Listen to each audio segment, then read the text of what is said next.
नमस्कार, बहुत बहुत स्वागत है आपका। धर्म और अध्यात्म, रीति और रिवाज, परंपराएं और मान्यताएं, धार्मिक और वैज्ञानिक रहस्य, समय समय पर हम आपको इन सब से परिचित कराते रहते हैं। विद्वान वक्ताओं से मुलाकात और समस्याओं का समाधान, जो प्रश्न आपके मन में होते हैं उनका समाधान करने का प्रयास किया जाता है।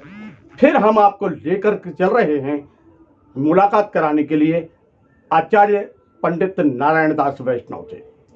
पितृपक्ष आने वाले हैं और इसकी धार्मिक और वैज्ञानिक क्या महत्ता है, किस प्रकार की परंपराएं हैं, किस प्रकार की मान्यताएं हैं और हम किस प्रकार के आयोजन को करके इन पितरों का आशीष में ले सकते हैं, इनकी आत्माओं को तृप्त कर सकते हैं। तो मिलते हैं आचार्य पंडित नारायण दास वैष्णव। नमस्कार। श्राद्ध के विषय में कहा गया है, श्रद्धाया क्रियते यत श्राद्धम, अर्थात श्राद्ध का मूल तत्व श्रद्धा के इर्द गिर्द ही श्राद्ध की प्रक्रिया की संकल्पना है। जीवन की परिसमाप्ति मृत्यु से होती है। इस ध्रुव सत्य को सभी ने स्वीकार किया है। जीवात्मा इतना सूक्ष्म होता है कि जब वह शरीर से निकलता है तो कोई भी मनुष्य उसे नहीं देख पाता। यही जीवात्मा अपने जीवन के पर्यंत जो कर्म हैं उनके भोग हेतु एक अंगुष्ठ पर्व का अतिवाहिक सूक्ष्म शरीर को धारण करता है। केवल मनुष्य योनि को ही मृत्यु उपरांत यह सूक्ष्म शरीर प्राप्त होता है। अन्य प्राणियों को यह शरीर प्राप्त नहीं हो पाता। भारतीय संस्कृति तथा सनातन धर्म में जीवन पर्यंत धर्म द्वारा संयमित कर्मों के द्वारा जीवन जीना तथा मृत्यु उपरांत भी अपने परिजनों सहित समस्त ब्रह्मांड की सद्गति की कामना हेतु नियमों को निर्धारित किया गया है। ब्रह्म पुराण के तहत श्राद्ध के विषय में केवल अपनी तथा अपने पितरों की संतुष्टि नहीं होती, अपितु जो व्यक्ति विधि पूर्वक श्राद्ध करता है वह ब्रह्मा से लेकर एक घास के तिनके तक अर्थात सकल ब्रह्मांड को तृप्त करता है। देव कार्यों में भावना प्रधान होती है तथा पितृकर्म जो होते हैं उनमें क्रिया प्रधान होती है, अर्थात करने का जो क्रियाएं हैं वह प्रधानता लेती हैं। हेमाद्रि तथा ब्रह्मवैवर्त के अनुसार देव कार्य की अपेक्षा पितृ कार्य की विशेषता मानी गई है। श्रद्धाया इति श्राद्धम, अपने पितृगणों के उद्देश्य से श्रद्धा पूर्वक किए जाने वाले कर्म विशेष को श्राद्ध कहते हैं, जिसका वर्णन हमें मनुस्मृति, पुराणों, श्राद्ध कल्पता, श्राद्ध तत्व आदि अनेक ग्रंथों से प्राप्त होता है। बृहस्पति के अनुसार जो कहा गया है कि श्राद्ध करता है जो श्राद्ध के विधान को जानता है, जो श्राद्ध करने की सलाह देता है और जो श्राद्ध का अनुमोदन करता है अर्थात श्राद्ध कर्म को करता है, इन सभी को श्राद्ध का शास्त्रोक्त फल प्राप्त होता है। आयु प्रजा धनम विद्याम स्वर्गम मोक्षम सुखानि च प्रयच्छन्ति तथा राज्यम पितरम श्राद्धम तर्पत्या। श्राद्ध से संतुष्ट होकर के पितृ श्राद्धकर्ता को आयु, संतति, धन, विद्या, राज्य, सुख, स्वर्ग एवं मोक्ष प्रदान करते हैं। इतनी महिमा श्राद्धों की शास्त्रों में बताई गई है। यह एक हमारी भारतीय परंपरा एवं सनातन धर्म की परंपरा ही है कि जो मृत्यु उपरांत भी हम अपने परिजनों के लिए इतनी सद्गति की कामना करते हैं तथा मनुष्य योनि में आने के पूर्व हमारे अनेक जन्म हो चुके हैं। केवल इस जन्म के जो हमारे पितृ हैं या पूर्वज हैं हम उनकी सद्गति की कामना नहीं करते, अपितु इसके पूर्व भी जो हमारे सृष्टि के आरंभ से अभी तक हजारों जन्म हो चुके हैं जिन्हें हमें याद भी नहीं, ये जिनको हम नहीं जानते, श्राद्ध के माध्यम से, तर्पण के माध्यम से हम अनेक जन्मों पूर्व भी जिनके जो संबंधी रहे हैं उन संबंधियों के विषय में भी उनको भी हम देने का भाव रखते हैं। साथ ही हमारे साथ में जब हम श्राद्ध कर्म करते हैं उस समय हम एक दाता की भूमिका में होते हैं। यह दाता की भूमिका अर्थात अन्य कर्म में तो केवल हम लेने की इच्छा रखते हैं। श्राद्ध कर्म ही सनातन धर्म में ऐसा कर्म है कि जिसके तहत हम एक घास के तिनके से लेकर के ब्रह्मा तक अर्थात सकल ब्रह्मांड को देने वाले बनते हैं। इतनी विस्तृत महिमा श्राद्ध के विषय में हमारी सनातन परंपरा और ऋषियों की रही है। मनुष्य योनि में जो जन्म के साथ में ऋण होते हैं उसमें एक पितृ ऋण भी होता है जो जन्म के साथ ही मनुष्य लेकर पैदा होता है। श्राद्ध के विभिन्न प्रकार कहे गए हैं। नित्य, नैमित्तिक, काम्य, वृद्धि, पार्वण, सपिंडन, गोष्ठी, शुद्ध्यार्थ, कर्मांग, दैविक, यात्रार्थ, पुष्टार्थ, यह 12 प्रकार के श्राद्ध कर्म कहे गए हैं।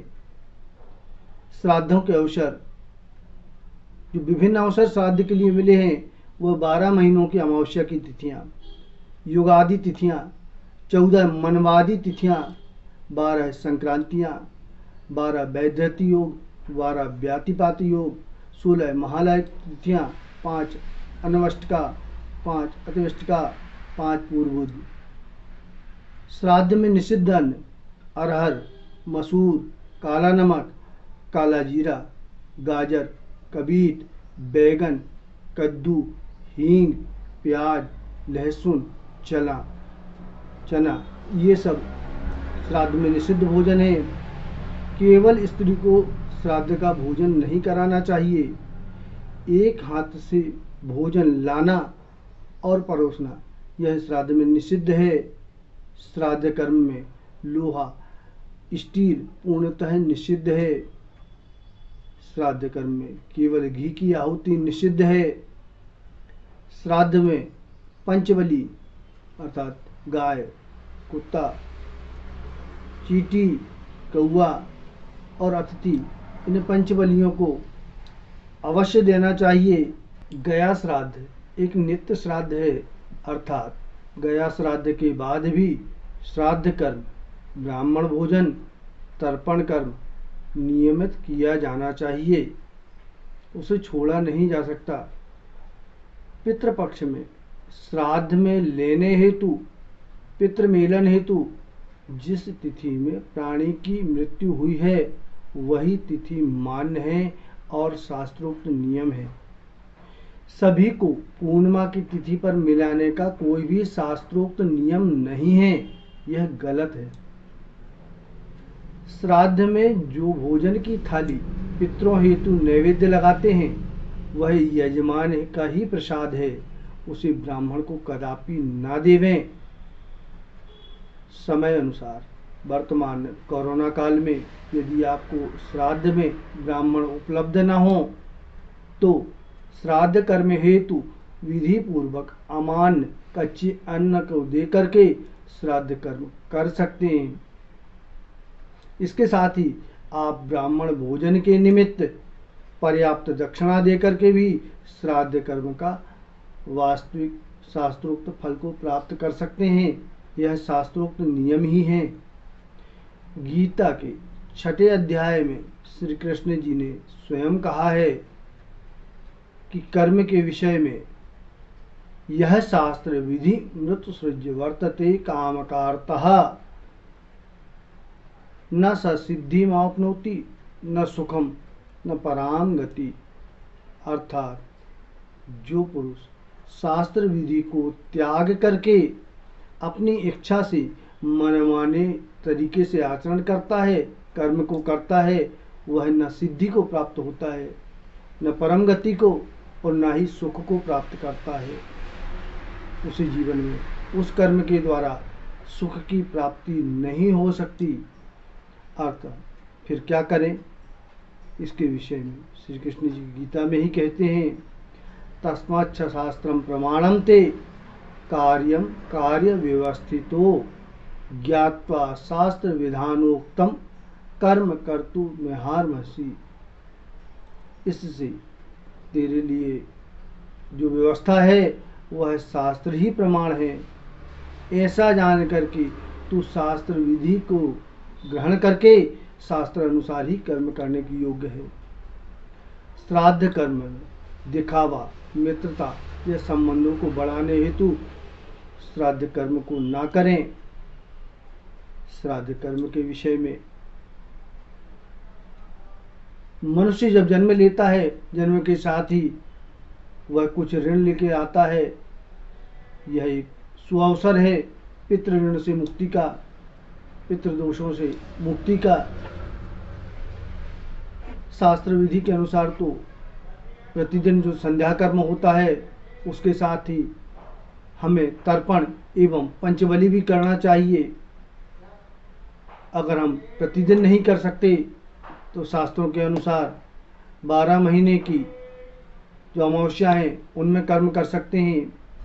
यदि हम वहाँ भी नहीं कर पाते तो पितृपक्ष के 16 दिनों में शास्त्रोक्त विधि से कर्म को करें।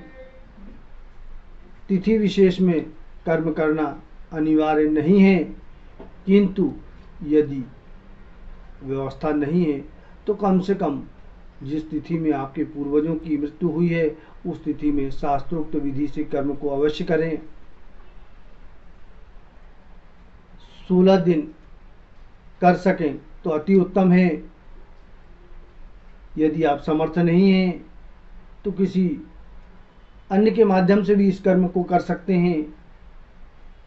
वह भी यदि उपलब्ध ना हो तो किसी को ब्राह्मण को संकल्प दे करके इस कर्म को भी किया जा सकता है, किंतु कर्म को छोड़ना उचित नहीं है। हमारे जीवन में हमारे माता पिता का स्थान क्या था? आज हम जिस अवस्था में या जिस पद पर, जिस स्थिति में हम खड़े हैं, अगर हमारे माता पिता ना होते या उन्होंने हमारे लिए जो किया है वो ना किया होता तो परिकल्पना करें क्या हम इस स्थिति में हो पाते।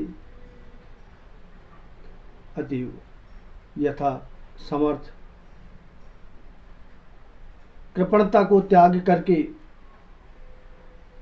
कंजूसिता को त्याग करके श्राद्ध कर्म को अवश्य करें। अपने पितरों की सद्गति हेतु आप कर्म अवश्य करें। शास्त्रोक्त विधान यही है कि आप जो भी कर्म करते हैं उसका फल आपको निश्चित ही प्राप्त होता है। यदि आपकी कोई व्यक्तिगत समस्याएं हैं या इस संबंध में कुछ आपके प्रश्न हैं, कुछ जिज्ञासाएं हैं, या आपके लिए शास्त्रोक्त कर्म करने के लिए कोई ब्राह्मण उपलब्ध नहीं होता है, तो नीचे दिए हुए नंबरों पर आप संपर्क करके व्हाट्सएप के माध्यम से आप मुझसे संपर्क कर सकते हैं। साथ ही आपके पितरों की सद्गति हो, सबका कल्याण हो। ओम देवताभ्य पितृभ्यश्च महायोगिभ्य यो च नमः स्वाहाय स्वधाय नित्यमेव नमो नमः। ओम पितृगणाय च विद्महे जगद्धारिण्ये च धीमहि तन्नो पितरः प्रचोदयात्। नमस्कार। तो मित्रों, ये थे आचार्य पंडित नारायण दास वैष्णव, जिन्होंने हमने चर्चा की पितृपक्ष के विशेष महापर्व के दौरान किस प्रकार हमको तृप्ति के लिए, पितरों की तृप्ति के लिए क्या करना चाहिए, किस प्रकार की मान्यताएं, किस प्रकार की परंपराएं हैं। लगातार हम आपको ऐसे विद्वान वक्ताओं से मुलाकात कराते रहते हैं। मिलते हैं फिर एक नए व्यक्तित्व से, एक नए विषय की चर्चा के साथ। नमस्कार।